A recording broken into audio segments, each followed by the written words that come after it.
Hello students, आज हम करेंगे मार्क्सवादी दर्शन, मार्क्सियन फिलोसफी। हमने कार्ल मार्क्स का जीवन परिचय, उनकी जो बुक्स हैं वो हम कर चुके हैं। अब हम करेंगे मार्क्सवादी दर्शन क्या था।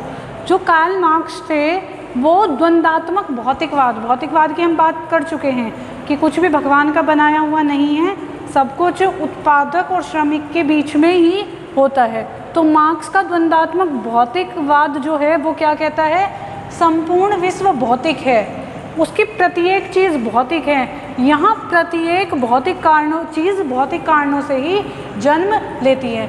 मतलब जो भी किसी अर्थव्यवस्था में हो रहा है वो सब का सब क्या है, भौतिक है। मतलब भगवान का बनाया हुआ तो आदर्श होता है, नहीं, इंसान का बनाया हुआ है और हर एक चीज़ भौतिक है। जो भी बनाता है इंसान बनाता है, और प्रत्येक जो चीज़ का जन्म हो रहा है या कारक जो है वो भी क्या है, कारण भी भौतिक ही हैं।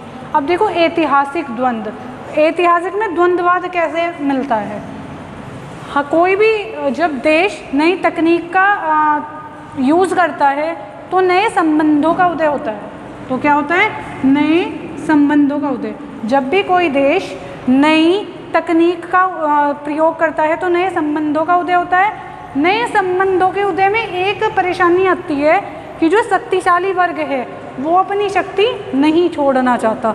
वो कभी भी नहीं चाहता कि शक्तिहीन वर्ग शक्तिशाली वर्ग के बराबर हो जाए। वो कभी भी अपनी शक्ति नहीं छोड़ना चाहता, जिसके कारण वर्ग संघर्ष होगा। जो पिछड़ा हुआ वर्ग है वो जो प्रधान वर्ग है या शक्तिशाली वर्ग है उसके खिलाफ मतलब एक तरह से आंदोलन करेगा या उससे नाराज़ हो जाएगा, उसके यहाँ काम नहीं करेगा, कुछ ना कुछ करना शुरू कर देगा। वर्ग संघर्ष शुरू हो जाएगा। इसी कारण से क्या होता है, वर्ग संघर्ष शुरू हो जाता है। अब देखो मार्क्स ने ना कोई भी देश इन अवस्थाओं से होकर गुजरता है। मार्क्स ने ये कुछ अवस्थाएं बताई हैं जो प्रत्येक देश पे लागू होती है। पहली अवस्था क्या है, बर्बर समाज, प्रिमिटिव सोसाइटी। बर्बर समाज ऐसा समाज है जहाँ पर तकनीकी जो उत्पादन की तकनीक है उसका विकास नहीं हुआ है।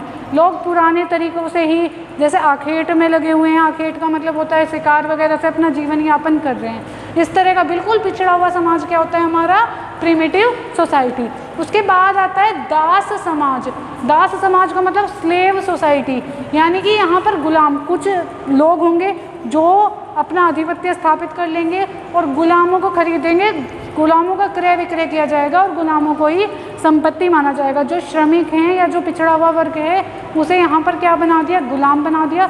और जिस वर्ग ने मतलब ज़्यादा आधिपत्य स्थापित कर लिया उत्पादन के साधनों पर, वो क्या कर रहे हैं, वो ऊपर बैठा है और गुलामों का क्रय विक्रय कर रहा है।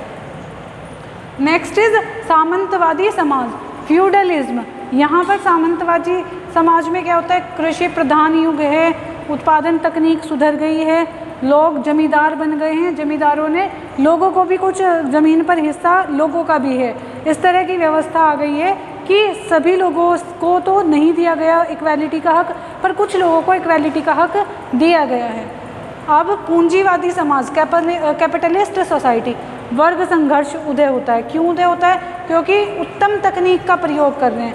उत्तम तकनीक का प्रयोग कर रहे हैं तो श्रम को प्रतिस्थापित करने वाली तकनीकें यूज़ कर रहे हैं। ऐसी तकनीकें यूज़ कर रहे हैं जो मशीन ही काम करेगी, श्रम की ज़रूरत नहीं है। श्रम प्रतिस्थापित होगा तो श्रम की इनकम जाएगी तो उसे वर्ग संघर्ष को जन्म देने वाले कारक उत्पन्न हो जाएंगे और वर्ग संघर्ष उत्पन्न हो जाएगा। फिर आएगा साम्राज्यवाद,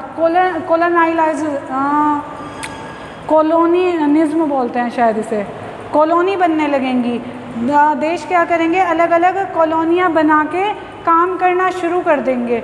मतलब हम अपने देश का साम्राज्य अलग अलग देशों में स्थापित करेंगे, क्योंकि हमने ऐसी तकनीक स्थापित कर ली है जो सबसे कम लागत पर उत्पादन कर देती है। जब ऐसी तकनीक हमारे पास आ गई है तो हम सस्ती वस्तुएं बना रहे हैं, उन वस्तुओं को अलग अलग देशों में जाकर बेचेंगे और विदेशी पूंजी अपने पास आ जाएगी। फिर आता है समाजवाद, सोशलिज्म। समाजवाद क्या होता है, उत्पत्ति के समस्त साधनों पर सबका समान अधिकार होना ही समाजवाद कहा जाता है। जब वर्ग संघर्ष इतना ज़्यादा हो गया है कि उत्पत्ति के साधनों पर सबका इक्वल अधिकार है, तब जन्म होता है समाजवाद का। इसके बाद आता है हमारा साम्य साम्यवादी समाज, कम्युनिस्ट सोसाइटी। कम्युनिस्ट सोसाइटी क्या होती है? साम्यवाद होता है जो जिसके योग्य है उसे उतना मिलना। समाजवाद में सबको समान मिलना है। साम्यवाद क्या होता है? समाजवाद का ही एक विकसित रूप है, जो जिसके लायक है उसे वो मिले। ये स्थिति क्या होती है? साम्यवाद। चाइना जो है वो पहले समाजवाद को अपनाता था, अब वो साम्यवादी राष्ट्र बन गया है। अब देखिए मार्क्स के मुख्य आर्थिक सिद्धांत क्या हैं? जो मार्क्स का मुख्य आर्थिक सिद्धांत में पहला सिद्धांत है वो है श्रम का मूल्य सिद्धांत। श्रम के दो मूल्य होते हैं किसी भी चीज़ के। अगर मैं यहाँ पे तो श्रम की बात कर रही हूँ, अगर हम कोई भी चीज़ ले लें तो उसके दो मूल्य होते हैं। एक होता है उपयोग मूल्य, दूसरा होता है विनिमय मूल्य। उपयोग मूल्य को कहते हैं यूज़ वैल्यू, विनिमय मूल्य को कहते हैं वैल्यू इन एक्सचेंज।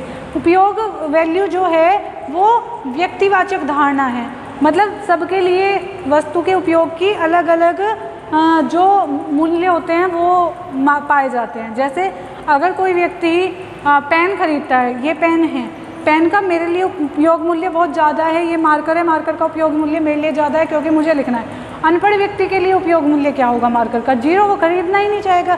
तो ऐसे ही जिसे जिस चीज़ की ज़रूरत है उसके लिए उसका उपयोग मूल्य ज़्यादा होता है और जिसे ज़रूरत नहीं है उसका उपयोग मूल्य कम होता है। विनिमय मूल्य सबके लिए समान होता है, इसे ज़्यादा महत्व दिया जाता है अर्थशास्त्र में। अगर ये मार्कर 30 रुपये का है तो चाहे कोई अनपढ़ खरीदने जाए उसके लिए भी 30 का ही है, मैं खरीदने जा रही हूँ मेरे लिए भी 30 का ही है, ये सभी के लिए समान है। मार्क्स ने कहा है कि किसी भी वस्तु का मूल्य उसे बनाने वाले श्रम में निहित होता है। जब भी कोई भी वस्तु बनाई जाती है उसमें जितना श्रम लगा है उसके बराबर उसका मूल्य होता है। जैसे हम देखते हैं ए वस्तु को बनाने के लिए 10 घंटे लग रहे हैं, यानी कि ए का मूल्य कितना हो गया? 10 रुपये। बी वस्तु को बनाने के लिए 5 घंटे लग रहे हैं, तो बी वस्तु का मूल्य कितना हो गया? 5। अगर इनकी विनिमय दर निकालें तो 5:10 यानी कि 1:2 हो जाएगी। ए वस्तु की 1 यूनिट बी वस्तु की 2 यूनिट के बराबर होगी। एक अगर ए से 1 लेना है बी को तो अपनी 2 वस्तुएं देनी पड़ेगी। इस तरह से विनिमय होता था, मार्क्स ने जो हमें बताया है। तो मार्क्स का आर्थिक सिद्धांत में हमने अभी श्रम का मूल्य सिद्धांत देखा है जो बताता है उपयोग मूल्य और विनिमय मूल्य अलग अलग होता है। उपयोग मूल्य व्यक्तिवाचक धारणा है, हर व्यक्ति के लिए उपयोग मूल्य अलग होता है, और जो विनिमय मूल्य होता है वो सभी के लिए एक समान होता है। Thank you. अभी हम कार्ल मार्क्स के जो आर्थिक सिद्धांत है वो आगे भी करने वाले हैं।